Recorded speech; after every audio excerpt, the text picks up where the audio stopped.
তুমি জানো না ও কেমন পোলা, বদের বদ, ফাজিলের ফাজিল।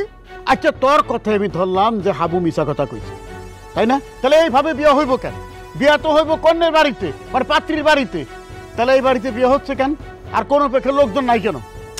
সেই কারণটা তো তোমারে বলা হয়েছে আব্বা, ছোট ভাই বলছে না? শাদি মোবারক রে।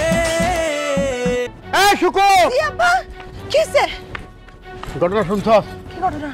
আরে লিটু আর পিটু তোর বড় ভাইয়ের জন্য যে পাত্রী দেখছিল, সে পাত্রী ফকির কানি। কি কও আব্বা? বিয়ার পাত্রী যদি অন্ধই হবে তাহলে বড় ভাইরে কেমনে দেখলো? সে তো বড় ভাইয়ের চেহারা দেখেই পলাইছে।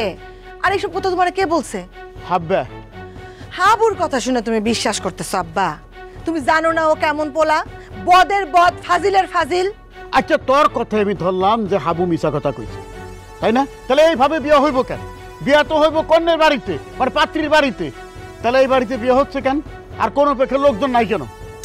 সেই কারণটা তো তোমারে বলা হয়েছে আব্বা, ছোট ভাই বলছে না? আচ্ছা ওই পাত্রীর পক্ষের কেউ তো কয় নাই। পুলিশ ডাকতে পারে, সেই জন্যই বোধহয় তাদেরকে ফোন করা হয় নাই। যাই হোক, আমার কাছে পুরো বিষয়টা পরিষ্কার, সন্দেহজনক মনে হইতেছে। কোপামু আজকে দুইটা আসুক, একেবারে কোপায়া কুচি কুচি করুম আমি। আব্বা তার মানে তুমি হাবুর কথা বিশ্বাস করতেছো? হ্যাঁ বিশ্বাস করতেছি। এই ভুল তুমি জীবনেও করো না আব্বা। তুমি যদি এখন কোনো বিপদে পড়ো তাহলে কিন্তু তোমার পোলারা এসে তোমার পাশে দাঁড়াইবো, ওই হাবু এসে দাঁড়াইবো না। এই কথা কম ক, বেশি কথা কবি না। আমি তোর চেয়ে অনেক আগে দুনিয়াতে আইছি, অনেক কিছু দেখছি। ওদের কৌশলটা আমি পুরা বুঝে গেছি গা, একদম পুরাটাই ধরে ফেলাই দিছি।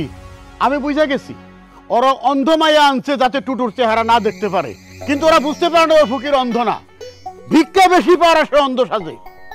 আব্বা তুমি না এগুলা সব মন করা কথা কইতেছো। হ্যাঁ একটা কথা কবি না, চুপ কর। ওই দুটো কুমাবো আমি, কুমায় কুচি কুচি করুম।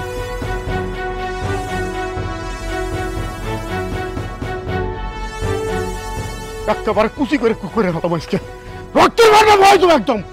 কাম সারছে, এই কথা তো ভাইজানদের জানাইতে হবে, নইলে তো বিপদে পড়ে যাবে।